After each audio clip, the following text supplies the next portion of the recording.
तो हेलो दोस्तों, welcome to हॉररलैंड। तो आज जो मूवी मैं आपके लिए एक्सप्लेन करने वाला हूँ उस मूवी का नाम है 13 कैमरास। ये मूवी बहुत ही ज़्यादा सस्पेंस से भरी मूवी है और ये बहुत ही थ्रिलिंग मूवी है, तो वीडियो को एंड तक ज़रूर बनाई रहिएगा।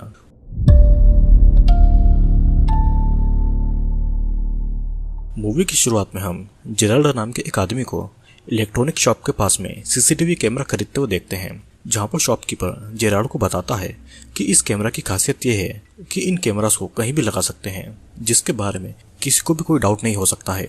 शॉपकीपर उसे यह भी बताता है कि इन्हें पानी के अंदर या फिर टॉयलेट बॉल में भी फिट कर सकते हैं, और इतना कहकर वो हंसने लगता है।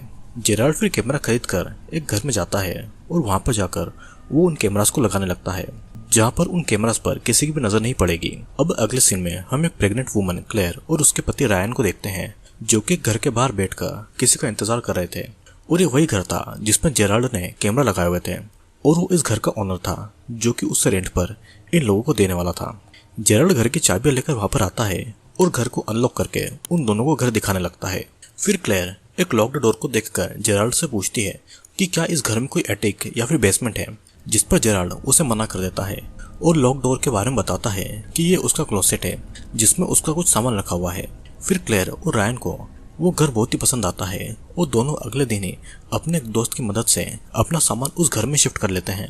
फिर अब हम रात का सीन देखते हैं, जहाँ पर दरवाजे पर उनका दोस्त पॉल और उसकी वाइफ ऑड्री खड़ी हुई थी, जिन्हें क्लेयर और पॉल ने अपने घर पर एक छोटे से गेट टुगेदर के लिए इन्वाइट किया था, क्योंकि वे लोग नए नए इस घर में शिफ्ट हुए थे। ऑड्री पॉल पर नाराज होती है क्योंकि पॉल क्लेयर और रायन के लिए कोई गिफ्ट नहीं लाया था। फिर क्लेयर दोनों के लिए दरवाजा खोलती है और इन्हें अंदर आने के लिए कहती है। फिर कुछ देर बातें करने के बाद में ये चारों डिनर करने लगते हैं, जहां पर क्लेयर सभी को बताती है कि उसके घर का ओनर यानी कि जेराल्ड उन्हें बिल्कुल भी पसंद नहीं आया, क्योंकि उसकी हरकतें कुछ अजीब थी और उसके पास से एक गंदी सी स्मेल भी आती है। जिस पर पॉल उन्हें घर की चाबियां बदलने की एडवाइस देता है, लेकिन रायन ऐसा करने से मना कर देता है। फिर डिनर के बाद में रायन और पॉल बाहर बैठकर बातें कर रहे थे, तो पॉल रायन से पूछता है कि क्या तुम अभी भी इंटीमेट होते हो, जिस पर रायन उसे ये बताता है कि शादी के पहले सब कुछ अच्छा था, लेकिन जब से उन दोनों ने शादी की है तब से क्लेयर जैसे बदल चुकी है और वो अब उसे अपने पास भी नहीं आने देती है। फिर पॉल और ऑड्री के जाने के बाद में क्लेयर नहाने के लिए जाती है और जेराल्ड उसे नहाते हुए स्क्रीन पर देख रहा होता है। फिर नेक्स्ट डे क्लेयर अपने दोस्त के साथ में बाहर चली जाती है और रायन अपनी असिस्टेंट हैना को घर पर लेकर आता है, जिसके साथ में उसका अफेयर चल रहा था। हैना रायन की वाइफ यानी कि क्लेयर के बारे में जानती थी, लेकिन फिर भी वो रायन के साथ में रिलेशनशिप में थी।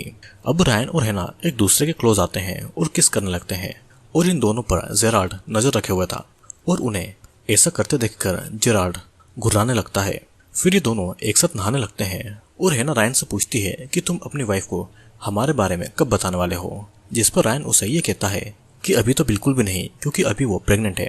अब रात होती है और जब क्लेयर और रायन टीवी देख रहे थे तो उन्हें उनके पेट डॉग के भौंकने की आवाज आती है। जब रायन बाहर जाकर देखता है तो वहां पर कोई नहीं था, लेकिन उनका कुत्ता फिर भी भौंक रहा था, जिसे वे दोनों इग्नोर कर देते हैं। अब अगली सुबह क्लेयर घर में एक फ्रेम लगाने की जिद करती है, लेकिन उनके पास हैमर और कील नहीं थी, तो रायन उस क्लोसेट को खोलने की कोशिश करता है कि शायद उसमें हैमर या फिर कीलें मिल जाए।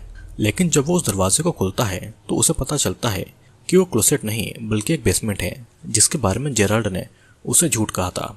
अब अगले दिन दोनों अपने कामों से घर से बाहर चले जाते हैं और उनके एब्सेंस में जेराल्ड फिर से घर पर आता है, और इस बार जेराल्ड उनके पेट डॉग के खाने के लिए एक फूड पैकेट लेकर आता है, जिससे कि वो उसके ऊपर भूखे नहीं।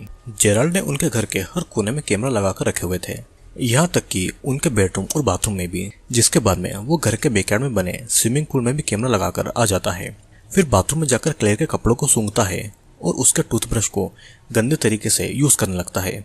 अब रात में जब दोनों अपने घर पर वापस आते हैं तो क्लेयर ब्रश करने के लिए बाथरूम में जाती है, जहाँ पर उसे उसके ब्रश में से गंदी सी स्मेल आती है, जिसके बारे में वो रायन को बताती है। फिर नेक्स्ट डे फिर से हैना रायन के साथ में उनके घर पर आती है, जब क्लेयर अपने घर पर नहीं थी।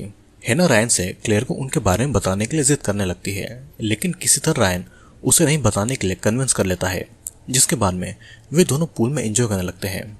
और उनकी बातों से हमें पता चलता है कि क्लेयर रायन से 2 साल बड़ी है और अब उन दोनों की आपस में नहीं बनती है, जिस वजह से रायन उसके साथ में खुश नहीं है और वो हैना के करीब आ गया। फिर इसके बाद में रायन हैना को पूल में लेकर आता है और ये दोनों पानी के अंदर ही इंटीमेट होते हैं, और पानी के अंदर कैमरा लगा हुआ था, तो जेराल्ड उन्हें कैमरा में देख रहा था। फिर अब रात में रायन और क्लेयर सो रहे थे, तो रायन के मना करने के बाद भी रायन के फोन पर हैना का टेक्स्ट आ जाता है, जिससे कि रायन गुस्से में आकर हैना को कॉल करके चिल्लाने लगता है। हम देखते हैं कि जब भी क्लेयर और रायन अपने घर पर नहीं होते हैं तो जेराल्ड उनके घर में घुस आता है और हर बार ही उनके डॉग के लिए कुछ खाने के लिए लेकर आता है, जिससे कि वो उसका ट्रस्ट जीत सके। अब उसी रात को हैना किसी काम के बहाने रायन के घर पर पहुंच जाती है, लेकिन उस वक्त क्लेयर घर पर अकेली होती है और कुछ ही देर में वहां पर रायन आ जाता है और हैना को बाहर छोड़कर आता है, जिसके बाद में क्लेयर और रायन इंटीमेट होते हैं।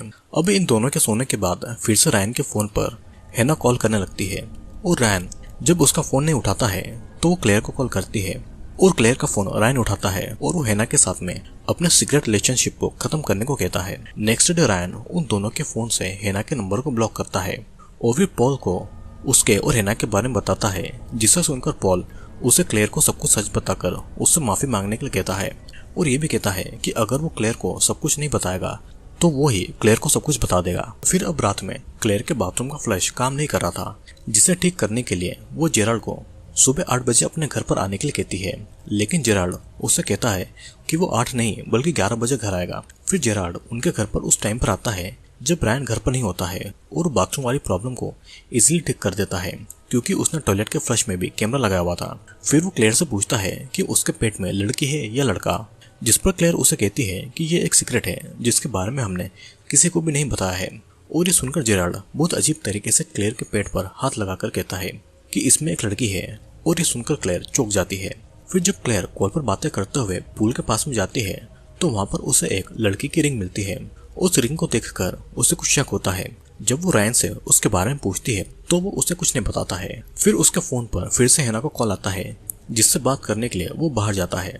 हैना उससे कहती है कि वो उसकी वाइफ को सब कुछ बताने के लिए उसके घर पर आ रही है, और ये सुनकर रायन डर जाता है और क्लेयर को लेकर किसी रेस्टोरेंट में डिनर के लिए चला जाता है। हैना उनके घर पर आती है और रायन को कॉल करके कहती है कि वो उसकी वाइफ से मिले बिना यहाँ से नहीं जाएगी। जेराल्ड उसे कैमरा में देख रहा होता है और वो भी रायन के घर पर आ जाता है, जिसके बाद में वो हैना को पीछे से पकड़ लेता है और उसके मुंह पर टेप लगाकर उसे बेसमेंट में बंद कर देता है। फिर इसके बाद में वो उसकी कार को ठिकाने भी लगाकर आ जाता है। अब हैना को घर से भगाने के लिए रायन पॉल को अपने घर पर भेजता है, लेकिन उसे हैना कहीं नहीं मिलती है, जिसके बारे में कॉल करके वो रायन को बता देता है। फिर इधर रायन क्लेयर का फोन चेक करता है, जिसमें अभी भी हैना के मिस्ड कॉल थे। क्लेयर हैना से बात नहीं कर पाए, इसलिए वो उसके फोन को पानी में गिराकर उसे खराब कर देता है। फिर अब जेराल्ड फिर से उनके घर पर आता है और दरवाजा खोलकर बेसमेंट में आ जाता है, जहाँ पर उसने हैना को चेन से बांध कर रखा हुआ था। जेराल्ड हैना के लिए बर्गर लेकर आता है और उसे खाने के लिए देता है, लेकिन हैना वो बर्गर खाना नहीं चाहती थी। फिर वो ऊपर जाकर क्लेयर के लिए कपड़े लेकर आता है और हैना से कहता है कि वो उसे कल नहलाएगा। अब अगले दिन ऑड्री क्लेयर के घर पर आती है तो वो क्लेयर को रायन और हैना के अफेयर के बारे में सब कुछ बता देती है, जो भी उसे पॉल ने बताया था। फिर जब रायन घर पर वापस आता है तो क्लेयर उसका सामान बैग में पैक करके बाहर पटक देती है और उसे घर से निकाल देती है। अब फिर रात में जब क्लेयर अपने घर पर अकेली थी और जब वो नहाने के लिए जाती है तो जेराल्ड घर में घुस जाता है, क्योंकि उसने कैमरा में देख लिया था कि हैना ने खुद को छुड़ा लिया है और वो किसी भी तरीके का कोई रिस्क नहीं लेना चाहता था, और वो हैना को फिर से चेन से बांधकर वहां से चला जाता है। अब अगले दिन जब क्लेयर रायन का सामान समेट रही थी तो बाहर उसकी नजर कैमरा पर जाती है और वो रायन को घर पर बुलाकर उसे दिखाती है। फिर रायन आज की रात घर पर ही रुकता है और जब वो बाहर वाले सोफे पर सो रहा था तो उसका डॉग भौंकने लगता है, तो इसलिए रायन उसे बाहर लेकर जाता है। हम यहाँ पर देखते हैं कि हैना ने खुद को चेन से छुड़वा लिया है और वो कैमरा के ऊपर रेपर को लगा देती है, जिससे कि जेराल्ड उसे नहीं देख पाए, लेकिन आवाज के कारण जेराल्ड की नींद खुल जाती है। अब यहाँ पर रायन जब घर के अंदर आता है तो उसे बेसमेंट का दरवाजा ठोकने की आवाज आती है और वो एक बेड को लेकर दरवाजा खोलने जाता है। जब वो दरवाजे को खोलता है तो उसके अंदर से हैना बाहर आती है और वो उन्हें सारी बातें बताती है। फिर वो हैना और क्लेयर को बाथरूम में छुपाकर पुलिस को कॉल करने के लिए कहता है और वो खुद जेराल्ड से लड़ने के लिए जाता है। यहाँ पर जेराल्ड उनके घर का फ्यूज कट कर देता है, जिससे कि पूरे घर में अंधेरा हो जाता है। और अब जेराल्ड घर के अंदर आकर रायन के सिर पर हैमर से मारकर उसे मौत के घाट उतार देता है। हैना बाथरूम से बाहर आकर पुलिस को कॉल करने की कोशिश करती है, लेकिन जेराल्ड उसे ऐसा करते हुए देख लेता है और उसे खींचकर स्विमिंग पूल में ले जाता है और वो उसे पूल के अंदर डुबाकर मार डालता है। इसके बाद में वो उसी रूम में आता है जहाँ पर क्लेयर छुपी हुई थी और वो बाथरूम के दरवाजे को तोड़कर अंदर आ जाता है। फिर हमें क्लेयर के चिल्लाने की आवाज सुनाई देती है, लेकिन जेराल्ड उसके सर पर किसी चीज से वार कर देता है, जिससे कि उसकी आवाज अचानक बंद हो जाती है। फिर जेराल्ड उसे घसीटते हुए लेकर आता है और हैना की ही तरह अब वो भी उसे चेन से बांध देता है। नेक्स्ट मॉर्निंग जब पुलिस घर पर आती है तो उन्हें वहां पर कोई नहीं मिलता है, क्योंकि उल्टा जेराल्ड ने ही क्लेयर और रायन के मिसिंग होने के बारे में पुलिस को रिपोर्ट कर दी थी और वो पुलिस को बताता है कि उसने उन्हें 7 हफ्तों से नहीं देखा है। पुलिस को जेराल्ड पर शक होता है और वो उसे बेसमेंट का लॉक खोलने के लिए कहता है। फिर जेराल्ड जब बेसमेंट का लॉक खोलता है तो पुलिस को वहां पर कुछ नहीं मिलता है, जिसके बाद में पुलिस वहां से चली जाती है। अब जेराल्ड अपने घर पर एक फूड पैकेट लेकर जाता है और हम देखते हैं कि उसने क्लेयर को अपने घर पर कैद करके रखा हुआ है, जो कि हेल्प के लिए चिल्ला रही थी। मूवी के लास्ट सीन में हम देखते हैं कि जेराल्ड कुछ काम कर रहा है और ऊपर से उसे एक लड़की मदद के लिए अपने घर पर बुलाती है, जिसे जेराल्ड अजीब तरीके से देखता है, यानी कि जेराल्ड का अगला शिकार अब भी लड़की होगी। फिर जेराल्ड अपने ट्रक में जाकर बैठता है और उसके ही पास वाली सीट पर हम एक बच्चे को देख पाते हैं, जो कि हो सकता है कि क्लेयर और रायन का बच्चा होगा। और इसी के साथ में ये मूवी यहीं पर खत्म हो जाती है। दोस्तों 13 कैमरास एक सस्पेंसफुल हॉरर मूवी है जो कि एक कपल की कहानी बताती है। यहाँ पर ये लोग एक नए घर में रहने के लिए आते हैं, लेकिन उन्हें ये बात नहीं पता होती है कि उनका लैंडलॉर्ड एक क्रीपी साइको आदमी है, जिसने उनके घर में 13 कैमरा लगाए हुए थे, जिनका इस्तेमाल वो उनकी हर हरकत पर नजर रखने के लिए करेगा। दोस्तों मूवी के आखिर में हमने देखा था कि जेराल्ड क्लेयर के बच्चे के साथ में है और ये मूवी का पहला पार्ट है। तो अगर आपको मूवी का सेकंड पार्ट देखना है तो हमारे साथ में बने रहिएगा, वहाँ पर हम 14 कैमरास के बारे में बात करेंगे। तो अब मैं आपसे मिलूंगा अगले वीडियो में।